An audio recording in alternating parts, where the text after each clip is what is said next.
The inaugural issue of the New Thinking Aloud magazine was just released on March 1st. You can download a free PDF copy from the New Thinking Aloud Foundation website.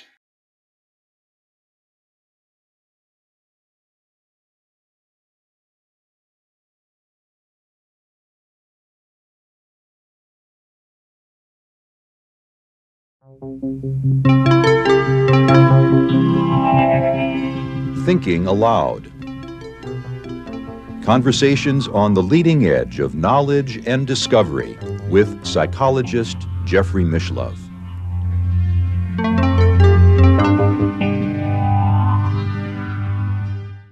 Hello and welcome. I'm Jeffrey Mishlove. Today we'll be exploring the life and work of the great novelist and lay Christian theologian C.S. Lewis. My guest is my good friend James Tunney, who is author of many books, including The Mystical Accord, Sutras to Suit Our Times, Lines for Spiritual Evolution. The Mystery of the Trapped Light, Mystical Thoughts in the Dark Age of Scientism. Empire of Scientism, the dispiriting conspiracy and inevitable tyranny of Scientocracy. Tech Bondage, Slavery of the Human Spirit. Human Entrance to Transhumanism, Machine Merger and the End of Humanity, and most recently, Plantation of the Automatons. James lives in Gothenburg, Sweden, and now I'll switch over to the internet video. Welcome, James. It's a real pleasure once again to be with you. Hey, great to see you again, Jeff. I'm looking forward to our conversations. Thank you. Yeah, we're up to, I think it's 38 or so at this point, and I hope we do 38 more at least. Me too. I appreciate each and every one, so I really enjoy our conversations. Well, today we'll be talking about C.S. Lewis, and I know from our previous conversations, his work is very dear to your heart. Yeah, it's funny, Jeff, that well, it's odd. It's kind of reversed from me that I was never really into the children's books or same with Tolkien. So I didn't, I wasn't an automatic lover of that work. It just didn't come across my path. But it was later when I was looking at a proper analysis of the whole situation that I've been concerned with, that their work became more important to me.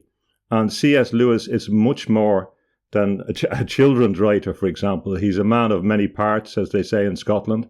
And it was the rest of his work put together made the sum greater than the parts.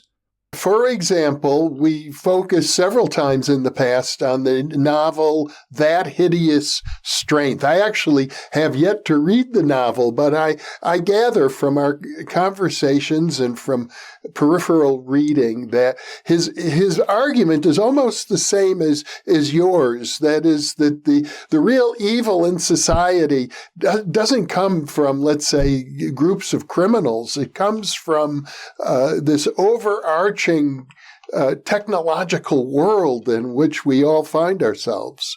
Yes, it's very, very interesting because you can get snippets in various places about his general argument. And his argument it goes back to a medieval context and a link between magic and science, which he constantly stressed. And there are little throwaway statements where he suggests that the theory of evolution was really linked to Burma and alchemy before that. So, I mean, it's a different take on some modern scientific theories.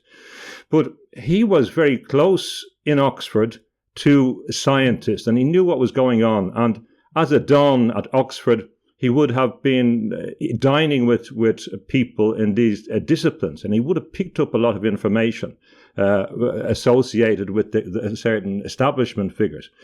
So the real insight that he had was from what was happening on the ground. So unlike other theorists, for example, theorists that I like Jacques Ellul, C.S. Lewis developed a specific critique related to a specific problem. So the problem was related to a very specific context, which I call imperial scientism. He talked about scientism, and he saw this as moving inevitably towards a Scientocracy. But it was based on a long-held idea about rationality, about military power, about who we are, about the nature of humankind. And he saw it developing before his eyes. And interestingly, he wrote a book of poetry in 1919, Spirits in Bondage, and he published a narrative poem in 1926 called Dimer. And this is a dystopian poem, a narrative poem about a character who lives in a perfect city, which is a dystopia. And so at that stage, before some of the other great dystopians, he had perceived this dystopia coming into being. So this is a generation before he comes to the children's books. So he was aware very, very early on, and a part of his personality was dedicated to be a kind of a knight, a spiritual knight. And he was looking in some senses, or he felt his destiny, in my view, was to combat a great adversary. So the adversary became Scientocracy, which developed out of a number of different strands, including a diabolical strand, which he often emphasized. To my knowledge, he started out his adult career as an atheist. And it was through his very close relationship with J.R.R. Tolkien that he was reintroduced to religion to such an extent that he's regarded as, I guess the term would be, a lay Christian theologian. That's right. That's very accurate. So he starts off as a Church of Ireland Protestant in Ireland. He's an Irishman, of course, which is important, although he has relations in the Republic of Ireland, what's now the Republic of Ireland, and there's influences from Scotland. And his father's family were Welsh, and that's an important aspect because it gave a certain, I think, a sense associated with the love of language that came through his father, and that great love of the spoken word that is a particularly Welsh forte. So in the Irish context, he's Church of Ireland, he's Protestant, and of course, it's quite polarized in Northern Ireland between Protestant and Catholic through the history of the colonization of Ireland. So then his mother died in 1908, and he's sent off to a succession of boarding schools. And on the way, he becomes an atheist. Then he becomes interested in what people call the occult, although he's not a practicing occultist, but he's interested in the esoteric arts. And then he moves into things like, he becomes an atheist at various periods. And then that's later modified into something like philosophical idealism, pantheism. In the 20s, he's coming back to theism, where he's beginning to intellectually accept it, because he had to accept things axiomatically. His mother was a mathematician, and part of him, of his makeup, needed to understand things in a very axiomatic way. So he had to be convinced on reasonable grounds. And a series of events led to him moving then from theism into Christianity, and that was particularly associated with two other of the group, which became known as the Inklings, and J.R.R. Tolkien and Hugo Dyson were involved. And the turning point was his understanding the Christian story. Now remember that Tolkien and C.S. Lewis are experts in ancient languages, ancient texts, so they understand the difference between history and myth, and plenty of people in their circle understood this. But there is a turning point where they begin to debate the nature of Jesus Christ. And there's two elements. Tolkien describes or begins to describe it as what would be described as a true myth, a myth that had actually happened. And that's critical. And that was reinforced by others who believed in the historicity of Jesus Christ, even though they were some of his colleagues that vindicated that weren't necessarily believers. But it's true realizing that there had been an individual, that Jesus Christ had existed, and it was also mythic. There is a book on Christianity, defending Christianity. I think it's called Cold Case Christianity, which argues that before Jesus Christ, there were many mythical figures, God figures that appeared on the earth, and they had certain characteristics. And the maximum range of characteristics associated with these figures was 15, and I think Jesus Christ had them all. So that this link and myth between myth and fact is a unique one in the Christian story. So that convinced him. He had to be able to accept certain axioms before he could let himself fully believe. And then during the war, he gave broadcasts. Now, so people associated him with Narnia, but he was on the cover of Time magazine in 1947, before the Narnia books were written, because he was a famous broadcaster, because he broadcast during the war discussions about the nature of Christianity after he'd become a Christian. So he's seen by some as the greatest, if you like, advocate or apologist, is not a word I particularly like, for Christianity and even for spirituality in many senses in the 20th century. He had hundreds of thousands on average that listened to his broadcast. He did about 30. And so therefore he was known in a way that someone like, I don't know, Jordan Peterson might be known today as someone who's talking about these issues, but he was focused on Christianity.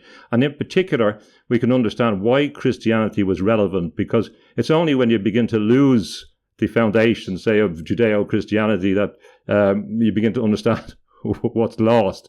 And that was becoming relevant to people when they saw the alternatives for governance. You can choose between these Nazis. You can, maybe if you don't want that, you can choose the Bolsheviks, or you can choose something else. And the options didn't seem as appealing. So it made people look back to Christianity again. And he became known for broadcasting in a very clear and coherent way arguments about Christianity, which spoke to different denominations. It wasn't particularly, he called it mere Christianity, so he was looking at the fundamentals of Christianity that could unite people. And he certainly never sought to be divisive between the different groups of Christians, and therefore Catholics would be very taken with his views as well. Of course, Tolkien, who was something of a mentor to him, was a devout Catholic. So his reintroduction to Christianity, largely, I gather, was through Tolkien and his Catholicism. Yes, Tolkien probably hoped that he would become a Catholic, but understood that there was, as he said, an Ulsterian motive, that coming from Ulster, it would be very difficult for him culturally to become a Catholic. And it works both ways in many senses. They met about 1926 when Tolkien was a professor at Oxford. And it's important to remember as well, the C.S. Lewis, after he was in the First World War, like Tolkien had been as well, that he goes to study at Oxford, and he studies a combination of subjects that gives him 3 firsts, which include philosophy, ancient history, Greek and Latin, and English. So he's capable in a whole range of subjects, and he starts off as a tutor in philosophy. So he is a philosopher all his life, and associated with that, as you suggested, a theologian, and he writes very well about theology, although he doesn't focus his academic career on that. English and medieval English in particular is a focus of his study, and particularly 16th century English, as well as studying Icelandic with Tolkien. So, but the point is that it was to him that Tolkien came with one of his important poems. It was to him he came with to Lewis. He came to Lewis with The Hobbit as well. And before a group, in particular, of the Inklings who met in Oxford, he introduced The Lord of the Rings. And some of the other Inklings didn't particularly like the Lord of the Rings.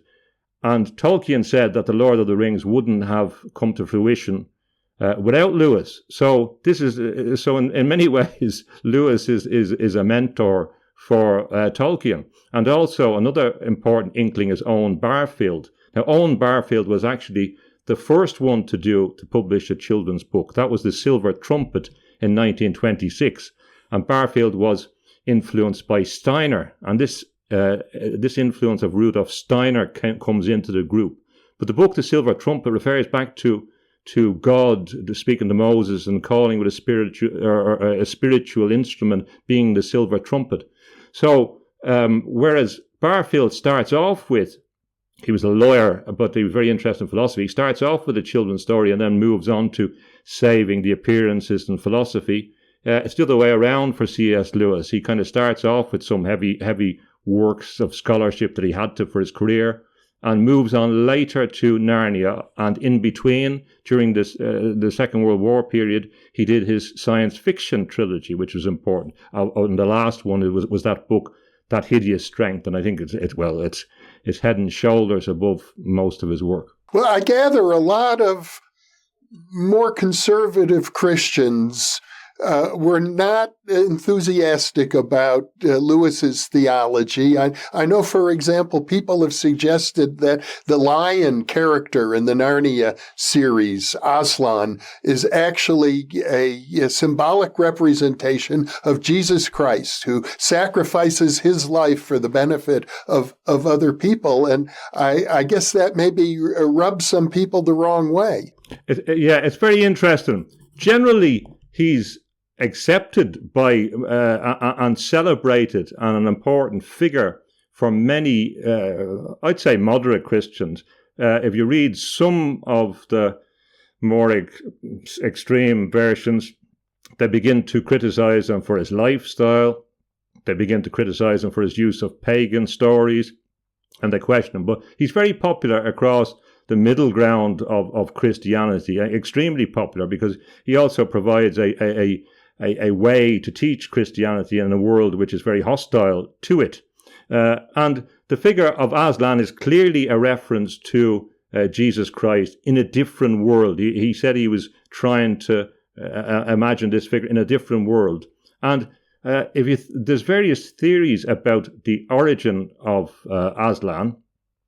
One little point I would refer to, it's obscured in this, is the link between, or the affinity between C.S. Lewis and early Celtic Christianity. And if we go back to the Book of Kells, the lion figure is there. It represents Mark in many senses, but the lion figure is throughout a lot of the early Christian text. And there was a story associating the lion figure with Jesus and the resurrection. And also, an important thing that C.S. Lewis did, and Tolkien, which was consistent with what the early Celtic Christians did, was they integrated paganism and Christianity, because they saw paganism as an anticipation, or the good elements, as an anticipation of Christianity. So they sought to draw them together, and that was the success of the Catholic Church. So in that sense, the link between Aslan and the sun god is a very obvious one, and C.S. Lewis was attracted to figures like Balder and Lu in the Celtic scenario, and Sol Invictus. So he saw these as mythic prefigurations of Christ. So there was no inconsistency there. So there's no question about that relationship. And the series of books, the Chronicles of Narnia, derives its name apparently from a town in Italy, and the town is Narni. And the significance of this, and it's a clue, I think, to his own thinking, is that it's halfway between Rome and Assisi. Now, one element associated with C.S. Lewis is his love of animals. He loves animals. He's not popular in Oxford because he fights with the scientists over their vivisectionism. He's against this cruelty to animals and experiments on live animals, and that doesn't make him popular with his scientific friends who can't understand this. He, from the time he was young, as well as seeing himself as a knight, he has an imaginary world, an animal land, Boxen, he called it. So this is another. You talked about it in one of your conversations about shamanism as a shamanistic feature, this therianthropic connection, this link between anthropomorphism and the attribution of human characteristics to animals, and the link with the gods, which we see in the cave paintings in Europe. So he was always interested in a mythic way about animals, and then the animals in his figures talk to us. They endear us. He thinks we have a special relationship to animals, and that we should respect them. So that aspect is another important reason why he uses figures like Aslan as well.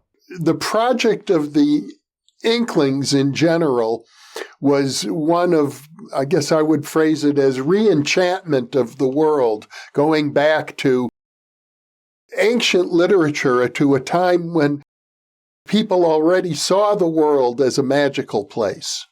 That's right. If we look, that certainly comes true in Tolkien and Lewis. It comes true in relation to Owen Barfield and his idea of recapturing the imagination and moving to a sense of final participation, as he called it, recovering something that has lost.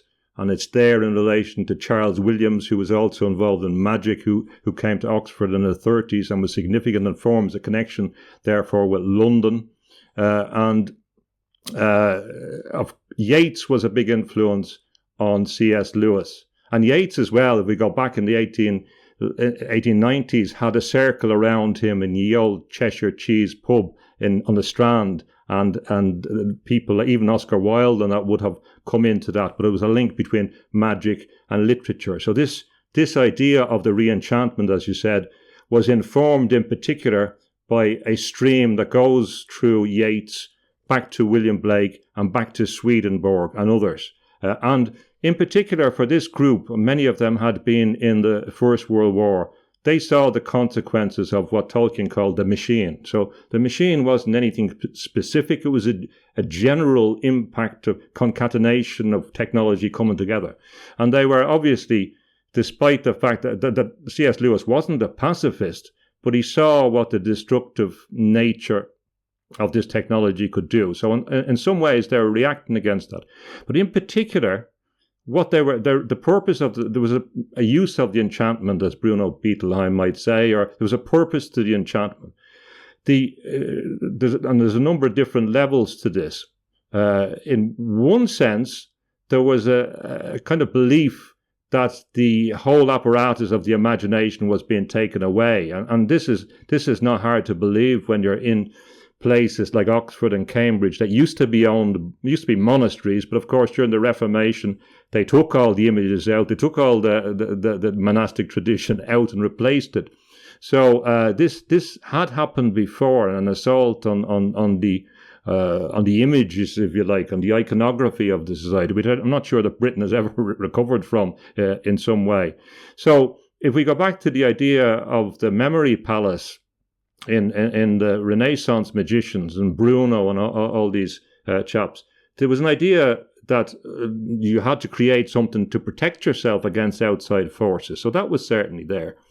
And in particular, having identified early on this trend it was partly related to the Fabian Society, but it mutated, and H.G. Wells is the big figure. So he becomes the real catalyst for this stream that in particular Lewis is opposing, but the others are opposing as well, not as directly as Lewis. There's an essay in 1906 called The Story of the Amulet by Edith Nesbit, which C.S. Lewis had read, and this was a fantasy story that would have impacted on him, about children using a magic charm to travel through time. But they traveled to the future, and the hero in the future was Wells. They mentioned Wells as the hero of the Dark Ages. So opposing that, another very interesting story from 1909 was by E.M. Forster, called The Machine Stops. And this anticipated a society where we were living underground and communicating by some internet, effectively, which was the machine. So he was opposing Wells. So this opposition had perhaps started with people like E.M. Forster, and then that was continued. That was probably in the mind of Lewis, and he developed that. And when we had this efflorescence, that's not a good word in the case of these guys. When you had, in the 1920s, you had Wells and Haldane and Bernal and the Earl Birkenhead, and people that were seeing the scientific future and remember in Ireland there had been they were negotiating with the former terrorists in 1921, and I think at that stage some of these people began to say the empire has to be different, and that was a transformation to science and the idea that they would run the world with science instead, because if they had a whole lot of guerrilla wars in the empire, they wouldn't be able to manage it. So in the 20s, they understood that technology was getting stronger. They began to anticipate how big bombs could be. H.G. Wells had anticipated the atomic bomb.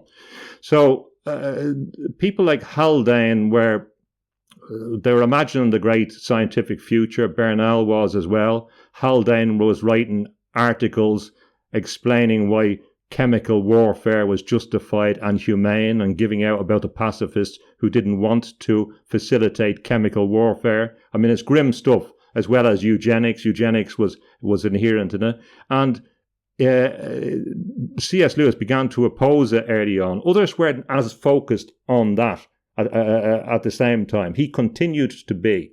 But their effort was an effort to recover, and that was a word that Tolkien used in his famous lectures in St. Andrews in 1939 that became On Fairy Stories. They were building on work that people like G.K. Chesterton had written about the importance of Elfland and the imagination. And this also referred back to George MacDonald, who was one of the big influences on this group, who wrote about fairy stories, who came from Scotland and was informed by that Celtic tradition, and probably people like Robert Kirk and the Secret Commonwealth. So through that influence, there was a stream which emphasized the other world as a necessary protection. And also, if you think in terms for Tolkien and Lewis, they talked about secondary creation. So this was humans reflecting the divine creation. So in many senses, what Tolkien is doing through his idea of mythopoesis is creating another world that reflects his Catholicism. So really, all the elements of Catholicism are in the series, from the Silmarillion through the Lord of the Rings, three volumes. And he has, if we go back in that, a supreme God and angels and a whole cosmogony and theology, if you like behind it. So they did see themselves, and this is the key point. Sorry for going on so long, but the key point is, I believe they were a kind of counter-revolutionary force in the realm of consciousness to try and utilize the imagination, as a protective force against the development of the machine that they saw emerging as a totalizing force that would not just destroy humans, but would destroy nature as well, and Tolkien's beloved trees. So yes. I think it's very interesting that H.G. Wells became sort of the symbolic representation of this empire of scientism, as you've described it. Really, I guess one might even think of it as a fascist empire in which scientists ran the world, but just as cruelly as the group of dictators that emerged in the 1930s. Absolutely. I mean, it's brutal. The lack of compassion behind some of these writings is breathtaking. They really had no value for human life. Many of them, like Haldane, was a communist. We talked about Bernal before. And H.G. Wells, he fell out with the kind of Fabians. He wasn't too impressed with them. He thought Marx was a bit soft. He thought Marxism was a bit soft because there wasn't enough planning in it. So that's why And a lot of these figures thought that Stalin was a fantastic scientific manager, even after he died. And I mean, it's quite frightening. But there's no value of human life. There's no value for animal life, and there's no value for nature in many senses. And certainly there is a strand that goes back to Francis Bacon that C.S. Lewis identifies as well. But the Nazis would have, I think they would have been very happy with a lot of the articles that this group wrote. So one of the complaints that Haldane had against C.S. Lewis after he had read That Hideous Strength was that he thought that the scientists were a bit fascist, whereas really they would come from the opposite political persuasion. He didn't see any irony in that. And really what C.S. Lewis was emphasizing was this totalizing worldview, this totalitarian view. It doesn't really matter whether it's left or right when you get into a situation where there is no commitment to human life or nature, and it's driven by this ultra-materialist, collectivist, ideological belief in scientific materialism. And he saw that. And so I think in many ways, he's not necessarily a prophet. He's an adversary. He's a spiritual nemesis and an actual nemesis of this movement. And he will be regarded, one of his, probably his greatest contribution will be in the future, this recognition of this particular policy and it is pure focus on that. He also developed it in The Abolition of Man in 1943 and in another essay in 1958 called Willing Slaves of the Welfare State. So he was consistent in his commitment to fight this particular strand of what I call imperial scientism. He certainly talked about scientism a lot, and Scientocracy, which he referred to in his letters. So that the future that others had seen, he saw in its comprehensive nature that it would be a Scientocracy. And the last point on this, there is a Catholic exorcist called Ripperger, I think is his name, Chad Ripperger. And he, in an interesting talk that I heard, was talking about this idea of a nemesis on the spiritual plane. So he said, for example, that when he's doing exorcisms or so he's engaging in the spiritual plane, and he's a very experienced exorcist, that Joan of Arc is on the spiritual plane a nemesis to people who commit treachery because of the particular nature of her experience. So although a particular person might be a saint for a particular reason, on the spiritual plane, they have a particular function. Now, I see C.S. Lewis as the nemesis, and he saw himself, I'm sure he saw himself as a spiritual knight in the vein almost of St. George or St. Michael or whatever, hence the dragons and the series of things he was concerned.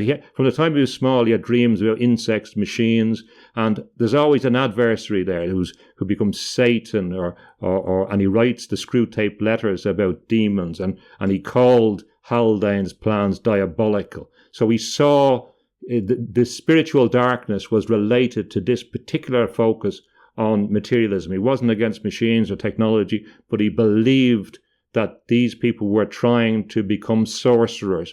They were trying to become dark magicians through technology. And that's continued through Arthur C. Clarke, who we also... Now, I know that you asked a question about Arthur C. Clarke.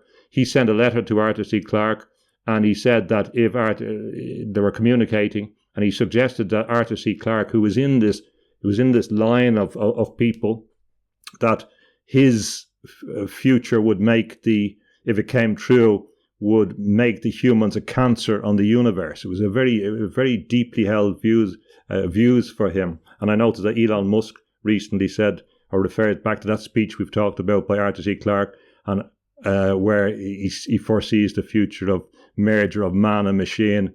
He wasn't being prescient about that, as Elon Musk thought. He was describing the agenda that was there from much earlier on.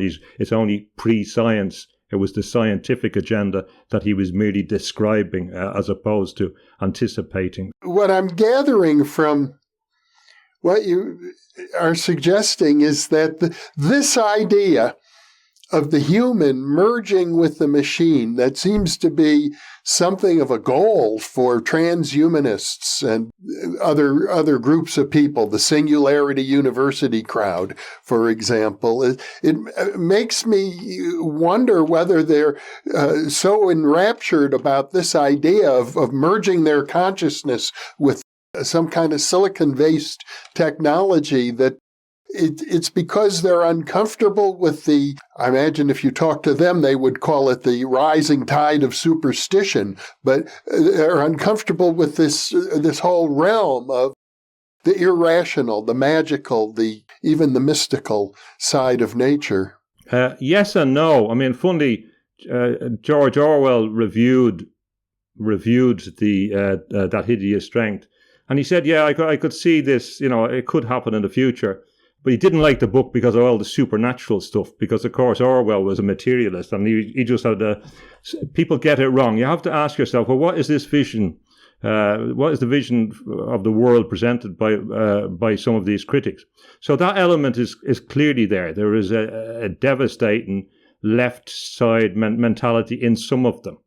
But at the same time, and this is what C.S. Lewis presents in that hideous strength. At the same time, there is also an occult dimension. It's a dark, sorcerous element. So while some of the people are apparently rejecting spirituality and mysticism, they're rejecting, if you like, a white magic approach, while as retaining a deep belief in a sorcerous approach.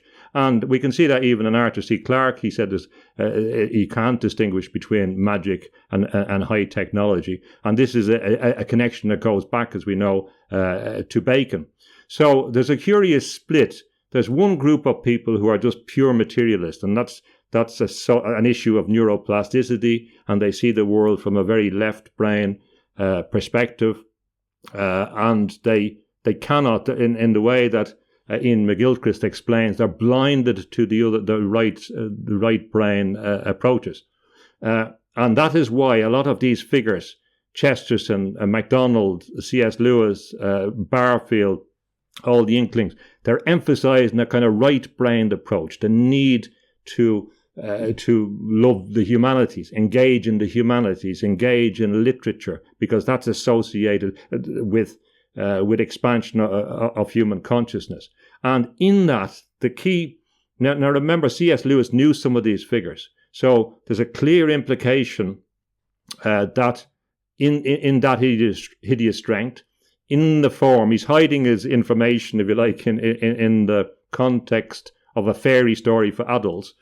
But there's a clear link with the occult, extraterrestrials, Satanism, in a way that when you have had conversations with Charles Upton, that would go together. That nexus, that it sees a connection. It's not saying they're all that, but there is that link. The idea that some of the dark magicians want to form connections with dark forces, and the other one from Ephesians, we wrestle not with flesh and blood, but with principalities.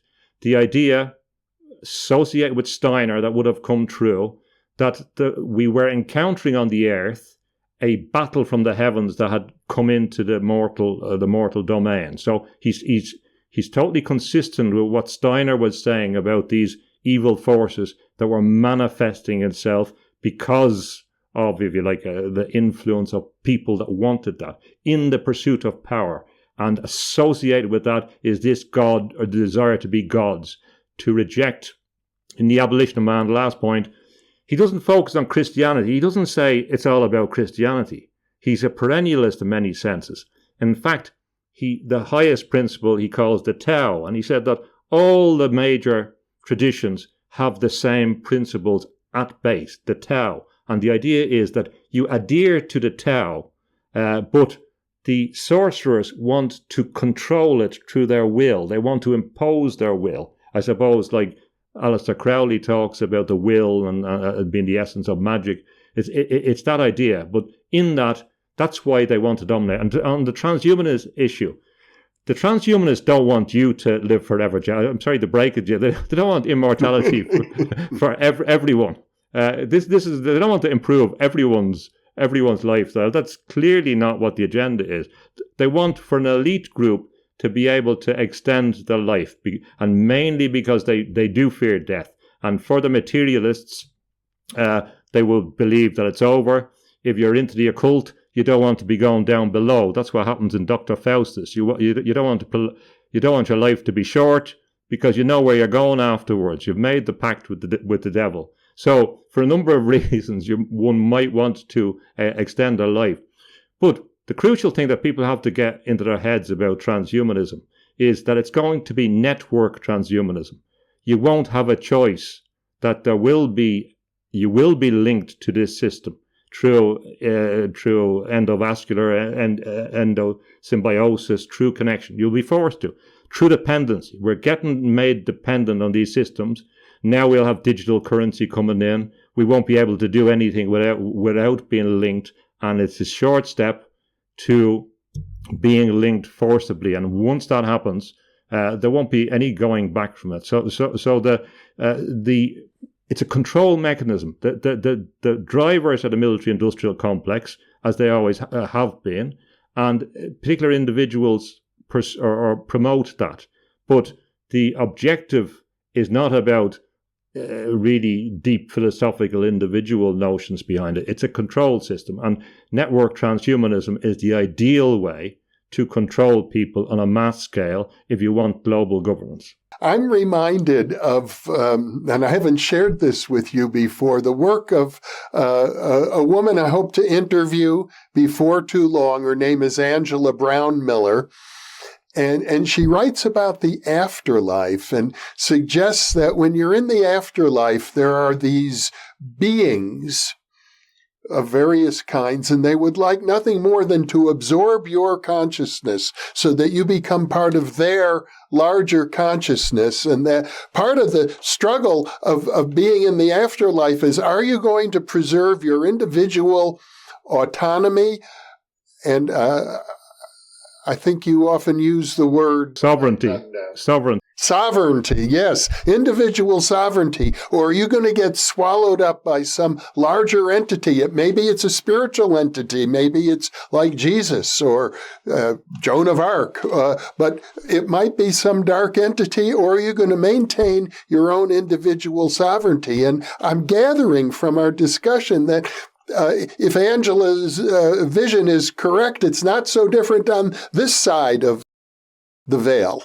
There's no difference, Jeffrey, that really, if you look at what ideologies seek to do, if you look at what dark forces seek to do, diabolical forces, or deep addictions, the effect they have on people, or going back to Wilson von Dusen as well, and some more recent thinkers, that they're all about possession. And the point is that they want to possess something which is valuable.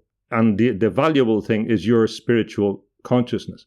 And again, we could rationalize that in terms of Lurianic Kabbalah as the divine spark, or some reflection of divinity in us, the kind of a jewel, if you like, that reflects the totality, like Indra's net. That we have that. That is us. That is our spiritual consciousness. It's light. Light was a very important element for C.S. Lewis. And the idea that we are absorbed is a fond notion for a lot of people. You know, we go back and we're a drop of, I know Houston Smith said that. I don't see it in the same way, Jeff. I believe that we maintain our individuality until a kind of end scenario, but there's a long way to go before that, and that the objective of maintaining our individuality is important, and that is why one cannot give one's being up to another being, to an ideology whereby you don't exercise your individual free will, which is the essence of this consciousness. And in some ways, what Steiner and that is saying is that there is a descent of the astral plane into the mundane, or there is a more permeability between it, so that some people are more in contact with the dark forces, and that there's more movement between them.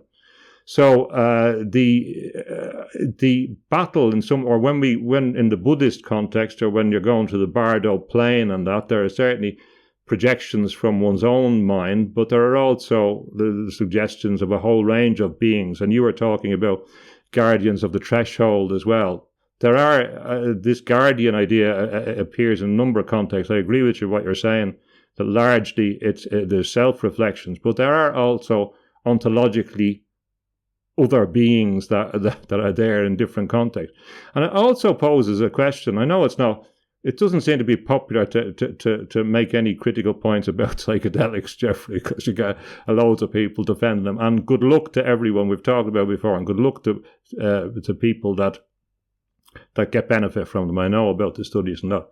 That having been said, sometimes we have to be careful that if we're venturing into domains of which we don't understand, that we may also be subjecting ourselves to communication with beings in that dimension that may have implications in the future. We don't know.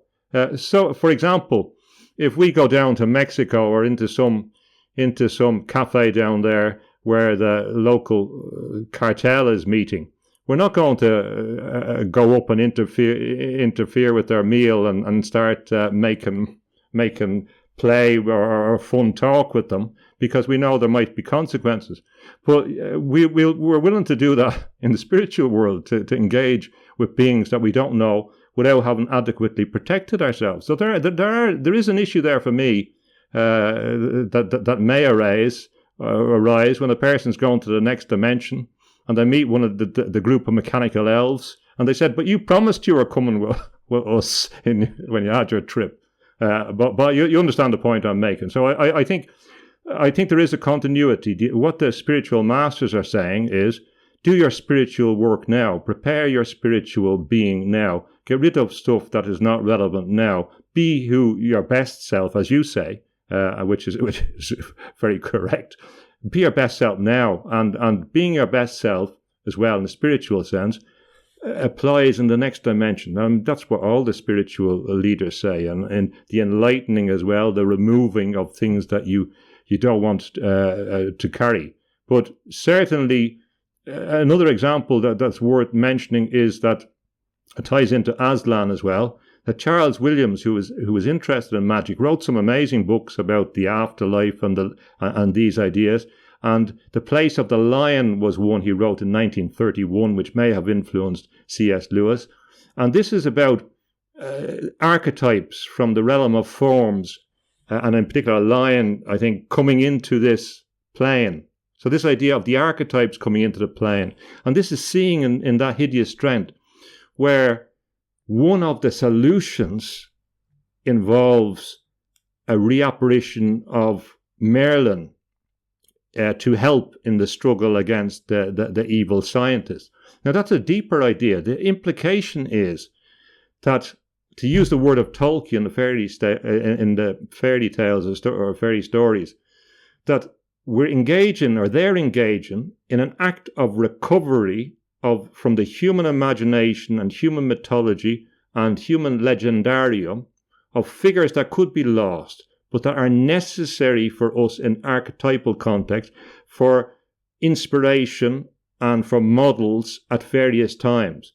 And that there's no inconsistency with the coexistence of figures like Merlin, although he was associated with the Christian era as well, but of some of these ancient figures, ancient gods even, and Christianity. And so this is an innovative aspect of their thinking, so they're quite integrative. They're not being very exclusivist. They can dialogue with other different traditions and exhibit some of that syncretist or perennial philosophy, because they believe we need to. And some traditionalists say that as well. I say it, that we're going to have to draw on a whole range of different wells together to cooperate to deal with the hubris that's associated with this development of technology and the power that it possesses to destroy us, the planet, animals, and life.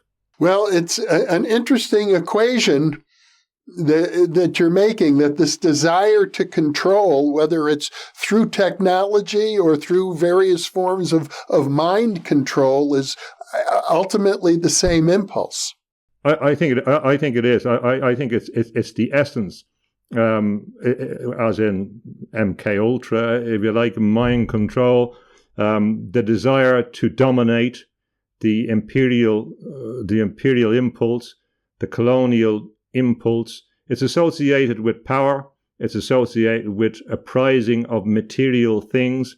It's associated with a desire, an immediate desire for satisfaction of basic impulses, and it's set against a vision that C.S. Lewis puts forward. He describes, which is important, in his book, The Four Loves, he describes different types of love, because we talk about love and people say, all we need is love, but they don't actually say what they mean by that. And to a large extent, I think the idea of love in any traditional sense is being corrupted in many ways by commercialization, entertainment.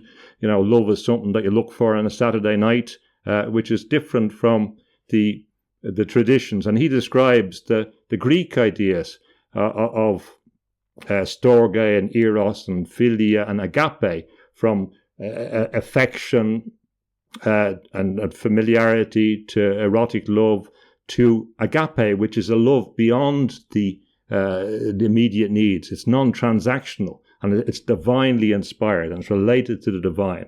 And he makes a very important point about that. He said that if, for example, in relationships, you focus on secondary things like secondary desires as opposed to a higher love, you may gain the object, but you will lose it, because you have to secure the highest things. You have to be motivated by an unselfishness in order even to obtain the secondary things. So first things first, he said in that context. And he was a very unselfish, noble, honourable man. He was very charitable. He gave away a lot of his wealth, a lot of the royalties from his work. Barfield helped him through legal organisations to give money to charity. He was very noble, very kind, very helpful, very charitable in these contexts. So he practiced what he preached. He had a deep belief in this sense for himself of a kind of noble quest. It was critical for him to marry his behaviour with the idea of himself as a kind of spiritual knight who had to oppose intellectually with the sword of discernment, if you like, that he'd got partly from his mother, partly from William Kirkpatrick, who was his private tutor, who really focused his mind on how to think, and he honed his thinking into a very sharp, axiomatic, convincing way, which was without superfluity. So that was a kind of sword for him in the battle. He had his shield from his spiritual experiences and his spiritual practices, prayer. He talked about all the fundamentals there. He had little contact with Evelyn Underhill. He would have had a secondary contact, if you like, through Charles Williams from that circle. So he was really embedded in a broader movement and sought to bring those values together. But for me, that the supreme application is in that adversarial nature, the nemesis towards technology. And this is a thing that I see that some people are awakening to this, but I regard this as one of the great failures of the Christian institutions and all the religious institutions, that they haven't taken this seriously. And now I know there's people like Romano Guardini in the Catholic Church that talked about, we have, of course, the Hannah Arendt and Gunther Anders and William Stern. We have Jacques Ellul and Charbonneau in France. And we had a range of people that saw these issues. But the religious institutions haven't realized that this is the greatest existential threat to the future of humanity, the possibility that technologically we could have a spiritual amputation. And as in that film with Al Pacino, he says there's nothing worse than an amputated spirit in Scent of a Woman. It's a good line. Despite the physical things, nothing worse than an amputated spirit. We're at the stage where technologically the ability to intervene in the body on a mass scale with the precedents of mass medication, which are going to be established more and more on a global level to the World Health Organization and through the promotion of pharmaceutical companies, the precedent is there to establish mass control. And this threatens the existence of individual sovereignty, and they've nearly all failed on that. Although Pope Francis has made some comments about technocracy, the Dalai Lama is very on board with a lot of scientific developments. I think they have been insufficiently critical of the interaction of a range of forces, the convergence of technology, particularly through networks that has evolved from the imperial context, and they've failed in that context. So it doesn't matter if a person comes from some strange spiritual sect that I haven't met before, but that they understand some of these issues, I would trust them more than a person who has read all the theology in Christianity or Judaism, but doesn't understand some of these big issues, because they're an existential threat to us. C.S. Lewis, if I remember correctly, died around 1965. Do you know, he had witnessed so much social change, having been born in the 19th century. Was he optimistic at the time of his death? Do you have any idea? That's an interesting question. Some of his later work was very interesting, and some say the best work came late. Like he has a book called Till We Have Faces, which is a remaking of the Greek legends about Cupid and Psyche and Orpheus. He died, of course, on November 22nd, 1963, the same day as Kennedy, the same day as Aldous Huxley, and there's even an Irish writer, Patrick McGill, that died on the same day. It's quite remarkable. But I don't know if optimism is the right word, but the implication from the work of the Inklings is quite clear, in my view, on a different reading. They might not have put it this way. But the word that Tolkien used was EU catastrophe. That's not a political statement about the EU. It's a word to show that at the end of the story there would be a happy ending.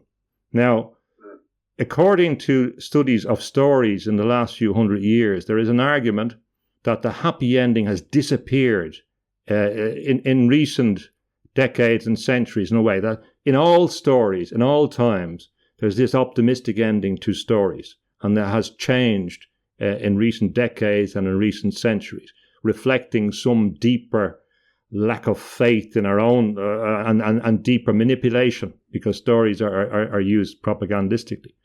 The implication of all these stories from Tolkien and Lewis is that good does triumph over evil, because good is creative, and this is an important element. It's creative, and often the fallen angels are not creative. Compassion is a creative force, and destruction is obviously not. So once the Force, and he did use the Force in an earlier context, anticipating perhaps the kind of structure of Star Wars a little bit, I would also see the influence of his story in The Dark Crystal by Jim Henson, which was really an English story. It was largely done in England, and it's about these same issues. But the implication is that they can never triumph over people that are committed. They may suffer. The people may endure extreme suffering. He explains why pain is necessary in the world. He doesn't believe that you avoid pain. He believes that it's in a book he wrote, The Problem of Pain. He explains the philosophy of pain. He did write as well in a book called Surprise of Joy, a kind of half autobiography, and he did write a book about his experience with his wife, Joy David Mann Gresham, who had cancer. They were happy for a few years, and he had cancer and died, and that was the basis of the film Shadowlands. So he believed that this was a fundamental part of human nature, but that the physical issues were not the spiritual issues, that the commitment to spiritual or to the divine force and spiritual evolution was the promise, if you like, of eternal life, but also of success. But so in both cases, they see a very grim unfolding, and in many senses, that grim unfolding is a consequence of the lack of our own attendance to these matters. But I think that fundamentally, both are optimistic about those forces, and there is a sense, as you see in Narnia, that the good forces eventually come when you're desperate. And also there is an idea that, and this is an idea we've talked about before, once you put yourself on the correct path, the helpers will come at appropriate times, and that victory will be snatched from the jaws of defeat, and that there will be triumph in the end, although there may be a big price to pay. But if you fall physically in an honourable fight, being chivalrous, being adhering to codes of honour, adhering to compassion, exemplifying the values that were there in the pre-Christian era, of courage that were there in the Christian era, if you're committed to them, well, then it won't matter. That there is a structural, as embodied, for example, by the White Witch, the kind of heartless figure who was kind of based on Lilith, going back to Jewish stories about the first wife of Adam, that this figure and these figures are there.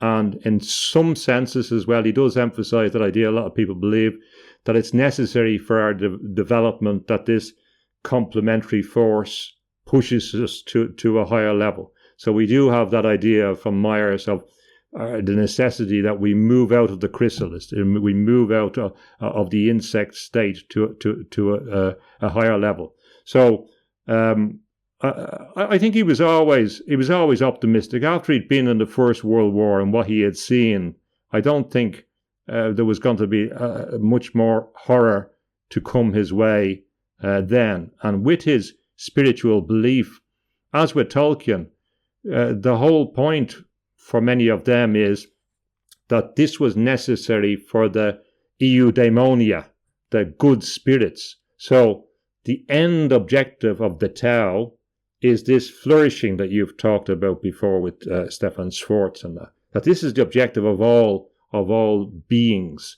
and that once you're focused on that, and once you're really committed to that, and really believe that whatever happens, tragedy can happen, it's in the nature of the world, but your job is to keep focused on that and to persist, to carry on like the characters in the novels, to forgive people where necessary, to understand that there will be treachery and there will be opposition and there will be failures and there will be defeats and there will be horrible beings that we will encounter, but that the good forces will get their due in the end and they will be helped by intervention. So consistent with the mystical idea, whether it's Aslan or interferences in Tolkien, there is interferences from the angelic beings, often through figures that have some sense or some connection with the higher orders, and that's where the Gandalf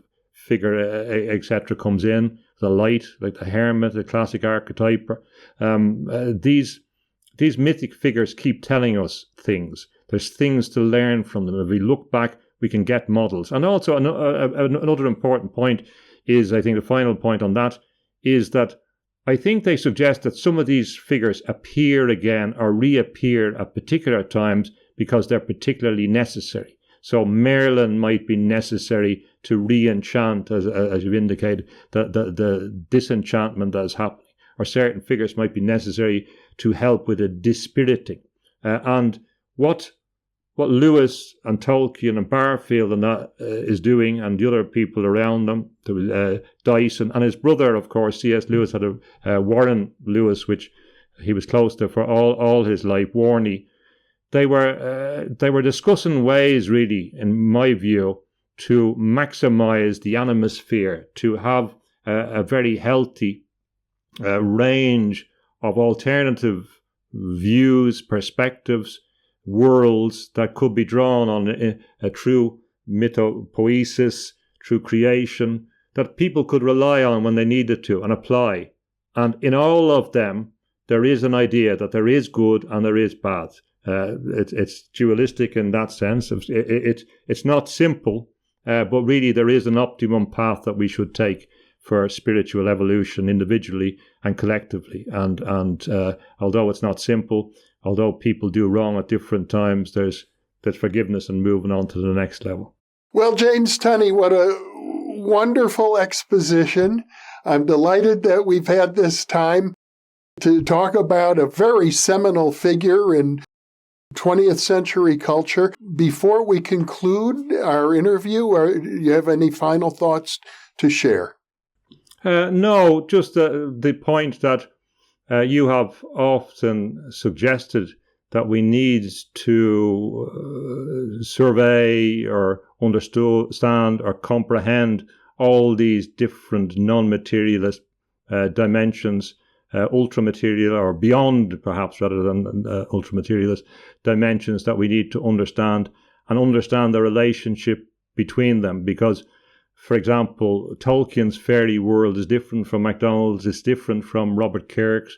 There's different questions about the ontology, whether these beings exist, what they mean, what the purpose is. They're different from William Blake's view. For example, it may be that people like William Blake were actually creating a place in their imaginative world that does exist independent, ontologically. I have a sense of that sometimes, that there's different levels to this, that at least we should begin to have some signposts to be able to distinguish different things, and always to understand that they all emphasize the power of the imagination, the power of strange things. He also wrote a book on miracles, this openness to the supernatural, the openness to the paranormal. These are ordinary things that have always existed, that are part of our nature. And I suppose as they and the Inklings and others, I believe, were motivated by a desire to be a counterforce to that stultifying, deadly, literally deadly force, I think your work as well has been motivated by a similar desire to emphasize and point to the signs of the other world, that's necessary antidote. It doesn't always have to directly address the issues, but the implication is that there has to be an alternative. And they saw in their creation that you didn't have to necessarily approach the issue directly, that it was better in some senses to develop the other realms and to respect the other realms, and the value would come from that space. And I think so your work, it fits into the same vein that they sought to do, and it's complementary to that effort in the crucibles from the eagle and child in Oxford, and that crucible, that kind of Camelot of production of consciousness. So I think your work is important in that context too. Thank you. Yeah, well, it's a pleasure to be with you once again. Obviously, you've raised many issues that we'll talk about in future conversations. James, thank you so much for being with me today. Thank you again. Thank you. And for those of you listening or watching, thank you for being with us.